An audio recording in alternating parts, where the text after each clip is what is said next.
my channel. Hi friends, எல்லோரும் எப்படி இருக்கீங்க? நல்லா இருக்கீங்களா? நம்ம இன்றைக்கி என்ன பார்க்க போகிறோம் அப்படின்னு பார்த்தீங்கன்னா, இந்த கீழே இருக்க இந்த ப்ளவுஸோட ஹிப்பெல்ட் நான் போட்டிருக்கேன்.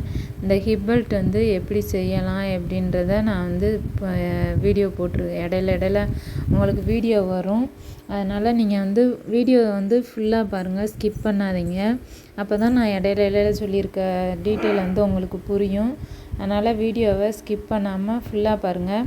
நம்ம இந்த ஹிப்பெல்ட் எப்படி பண்ணலாம் அப்படின்றத நான் உங்களுக்கு சொல்கிறேன். அதுக்கு முன்னால் நம்ம சேனலை இப்போ தான் ஃபஸ்ட் டைம் பார்க்குறீங்க அப்படின்னா ப்ளீஸ் ஃப்ரெண்ட்ஸ் சப்ஸ்கிரைப் பண்ணி சப்போர்ட் பண்ணுங்கள். உங்களுக்கு பிடிச்சிருந்துச்சி அப்படின்னா, இந்த வீடியோ பிடிச்சிருந்துச்சின்னா லைக் பண்ணுங்கள். இப்போ வாங்க நம்ம இந்த ஹிப்பெல்ட் எப்படி போடலாம் அப்படின்றத பார்ப்போம். இப்போ பார்த்தீங்க அப்படின்னா, நான் நடுவில் கிளிப் ஸ்டோன் தான் இது பண்ணியிருக்கேன். அதுக்கு அடுத்து பார்த்தீங்க அப்படின்னா 2mm பீடும், அதுக்கப்புறமா அதுக்கு முன்னால் நம்ம இந்த கிளிப் ஸ்டோன் அதை நம்ம ஆரி திங்ஸ் வாங்குறதுல அவைலபிளாக இருக்கும். அது பின்னாடி பார்த்தீங்க அப்படின்னா ஹோல் இருக்கும். அந்த ஹோலில் நீங்கள் ஒரு நார்மல் நீடில் வச்சோ இல்லை ஆரி நீடில் வச்சோ கூட நீங்கள் அதை ஸ்டிச் பண்ணலாம். அதை ஸ்டிச் பண்ணிவிட்டு அதுக்கப்புறம் பார்த்தீங்க அப்படின்னா ஸ்டோன் செயின், அதுக்கப்புறம் 3mm பீடு, அதுக்கப்புறம் ஸ்டோன் செயின், அதுக்கப்புறம் கோபி செயின், அதுக்கப்புறம் பார்த்தீங்க அப்படின்னா 4mm பீடு. அந்த மாதிரி தான் நான் இது பண்ணேன். இதுக்கப்புறம் பார்த்தீங்க அப்படின்னா இது முடித்ததுக்கப்புறம் நான் இந்த மாதிரி க்ளூவை அப்ளை பண்ணிவிட்டு அதுக்கப்புறமா தான் பார்த்தீங்க அப்படின்னா நான் கிளிப் ஸ்டோன் ஒட்டினேன். அப்போ தான் நம்ம ஒரு வேளை நார்மல் நீடில்லையோ இல்லை ஆரி நீடில்லையோ நம்ம ஸ்டிச் பண்ணுறப்ப அது நகலாமல் அப்படியே இருக்கும், அந்த கரெக்டான பொசிஷனில் இருக்கும். அதுக்காக தான் நான் முன்னாடியே கம் போட்டு ஒட்டிட்டு ஒரு 2 நிமிஷம் காய விட்டுட்டு அதுக்கப்புறமா நான் ஆரி நீடிலில் நாட் போட்டுட்டேன்.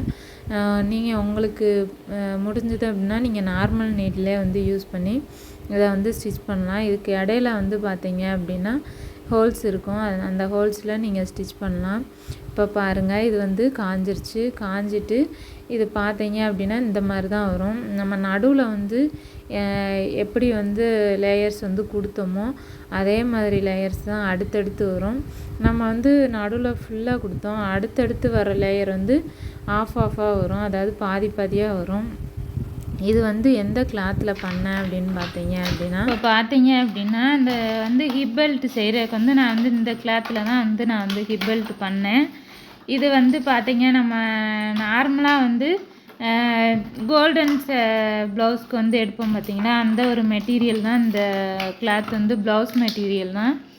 இந்த மாதிரி ஒரு மெட்டீரியல் எடுத்துகிட்டு நம்மளுக்கு தேவையான அளவு இது அளந்து எடுத்து வச்சுட்டு அதுக்கப்புறம் பார்த்தீங்க அப்படின்னா நம்ம இந்த மாதிரி செய்ய ஆரம்பிக்கலாம்.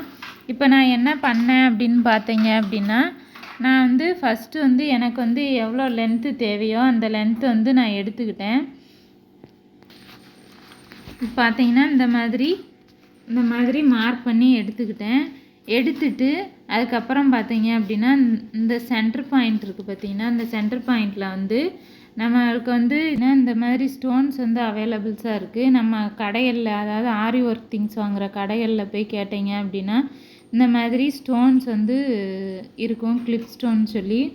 அது நம்மளுக்கு எவ்வளோ தேவையோ அந்த அளவு வாங்கிக்கலாம். இப்போ பார்த்தீங்க அப்படின்னா இதில் நம்ம ஸ்டிச்சும் பண்ணிக்கலாம். அதாவது இந்த பார்த்தீங்கன்னா உங்களுக்கு தெரியும், இதில் ஹோல் இருக்கும். இந்த பாருங்கள், ஹோல் இருக்கும். இதில் நம்ம நார்மல் நீடில்லையுமே ஸ்டிச் பண்ணலாம், அப்படி இல்லை அப்படின்னா ஆரி நீடில்லையும் ஸ்டிச் பண்ணலாம். இதை எப்படி ஸ்டிச் பண்ணிவிட்டு சென்டராக வச்சு ஸ்டிச் பண்ணிவிட்டு அதுக்கப்புறம் பார்த்தீங்க அப்படின்னா அதை சுற்றி சுகர் 3mm பீடு நான் கொடுத்துருக்கேன்.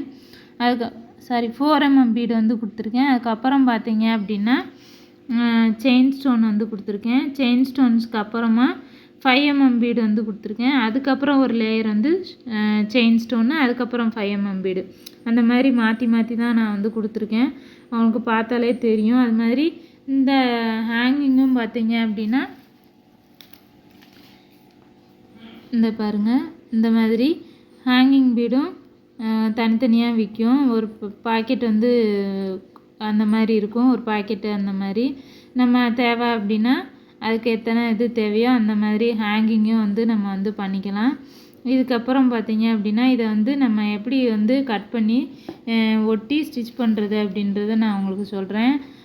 இப்போ நம்ம இந்த இதை வந்து போட்டிருக்கோம். நம்மளுக்கு எவ்வளோ லென்த்து தேவையோ அதை விட விட்டுட்டு ஒரு 1/2 இன்ச்சு தள்ளி கட் பண்ணிவிட்டு அதுக்கப்புறம் நம்ம வந்து கம் போட்டு எப்படி ஹோல்ட் பண்ணி தைக்கிறது அப்படின்றத நான் உங்களுக்கு சொல்கிறேன். பார்த்திங்கன்னா நான் வந்து அகலம் வந்து 3 இன்ச்சு தான் எடுத்திருந்தேன். உங்களுக்கு வந்து எவ்வளோ தேவையோ அந்த அகலம் வந்து எடுத்துக்கலாம். 3 இன்ச்சே வந்து எனக்கு வந்து அதிகமாக தான் தெரிஞ்சுது. அது வந்து நீங்கள் அந்த ஸ்டிச் பண்ணி ஒட்டுறதுக்கு சரியாக இருக்கும். இப்போ பாருங்கள், நம்ம முடித்ததுக்கப்புறம் இந்த மாதிரி க்ளூ வந்து ஃபுல்லாக வந்து பேக் சைடில் நம்ம ஒட்டின ஸ்டிச் பண்ணுறதுக்கு பேக் சைடில் வந்து இந்த மாதிரி அப்ளை பண்ணிவிட்டு இந்த மாதிரி ஒரு கிளாத்தை ஒன்றுக்கு மேலே ஒன்று வந்து வச்சு நல்லா ஸ்டிச் பண்ணி ஒட்டிடுங்க.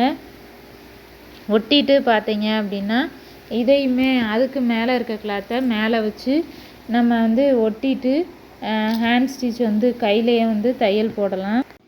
இப்போ பார்த்தீங்க அப்படின்னா நான் வந்து இது வந்து ஹேண்ட் ஸ்டிச் தான் போட்டிருக்கேன். உங்களுக்கு பார்த்தாலே தெரியும், கைத்தையல் தான் போட்டிருக்கேன். இந்த இதை வந்து மடித்து கைத்தையல் போட்டிருக்கேன். இந்த சைடு பார்த்தீங்க அப்படின்னா மெஷினில் வந்து தைச்சேன். பாருங்கள், நம்மளுக்கு வந்து இந்த பெல்ட்டோட லென்த்து எவ்வளவோ அதே அளவு இங்கே வச்சு தைச்சிங்கன்னா தான் பார்க்குறதுக்கு வந்து நல்லாயிருக்கும். இந்த மாதிரி கொக்கி வந்து நம்ம கடையில் வந்து கேட்டால் இந்த தையல் கடையில் கேட்டால் கிடைக்கும். இந்த மாதிரி கொக்கி வந்து 2 இது வச்சுருக்கேன். அதே மாதிரி பார்த்தீங்க அப்படின்னா இந்த கொக்கி மாட்டுறதுக்கு வந்து நான் வந்து துணியிலேயே வந்து பாக்கெட் மாதிரி வச்சுருக்கேன். இந்த மாதிரி வச்சா நம்ம அட்ஜஸ்ட் பண்ணிக்கலாம், கூட குறையா அந்த மாதிரி. உங்களுக்கு வேணும் அப்படின்னா இந்த மாதிரி வச்சு தைச்சிக்கோங்க. அப்படி இல்லை அப்படின்னா இந்த கொக்கிக்கு மாட்டுறதுக்கான வளையமே வந்து கடையில் கிடைக்கும். அந்த வளையம் கூட நீங்கள் வந்து மாட்டிக்கலாம். நான் வந்து 2 சைடுமே பார்த்தீங்க அப்படின்னா எலாஸ்டிக் வந்து வச்சுருக்கேன். அதாவது நம்ம இழுத்தோம் அப்படின்னா உங்களுக்கு அட்ஜஸ்ட் பண்ணிக்கலாம். எக்ஸ்ட்ரா வேணும் அப்படின்னா நம்ம நல்லா இழுத்து மாட்டுறதுக்கு வந்து நல்லாயிருக்கும். அப்படி உங்களுக்கு எலாஸ்டிக் தேவையில்லை அப்படின்னா நீங்கள் வந்து வேணுன்ற அளவு வச்சுட்டு ரோப் கூட வச்சுக்கலாம். ரோப்புமே நல்லாயிருக்கும். ஓகே ஃப்ரெண்ட்ஸ், உங்களுக்கு இந்த வீடியோ பிடிச்சிருக்குன்னு நினைக்கிறேன். பிடிச்சிருந்துச்சி அப்படின்னா லைக் பண்ணுங்கள், உங்கள் ஃப்ரெண்ட்ஸோடு ஷேர் பண்ணுங்கள், மறந்துடாமல் கமெண்ட் பண்ணுங்கள். இந்த வீடியோ வந்து எனக்கு ஃபுல்லாக எடுக்க முடியல ஃப்ரெண்ட்ஸ், அதனால தான் நான் உங்களுக்கு இப்படி வந்து ஷேர் பண்ணுறதாயிட்டு. நான் கண்டிப்பாக வந்து அதுக்கான திங்ஸ் எல்லாம் வாங்கிட்டு நான் ப்ராப்பராக வந்து வீடியோ வந்து போடுறேன். இந்த ஹிப்பெல்ட்டோட டீட்டெயில் வந்து உங்களுக்கு புரிஞ்சுது அப்படின்னா நீங்கள் சொல்லுங்கள். அப்படி புரியலைனாலும் சொல்லுங்கள். நான் வந்து ஹிப்பெல்ட் வந்து எப்படி போடுறது அப்படின்றத நான் கண்டிப்பாக டீட்டெயிலாக ஒரு வீடியோ வந்து போடுறேன். ஓகே ஃப்ரெண்ட்ஸ், இந்த வீடியோ பிடிச்சிருந்துச்சி அப்படின்னா லைக் பண்ணுங்கள், உங்கள் ஃப்ரெண்ட்ஸோடு ஷேர் பண்ணுங்கள். ஓகே ஃப்ரெண்ட்ஸ், தேங்க்யூ வீடியோ பார்த்ததுக்கு.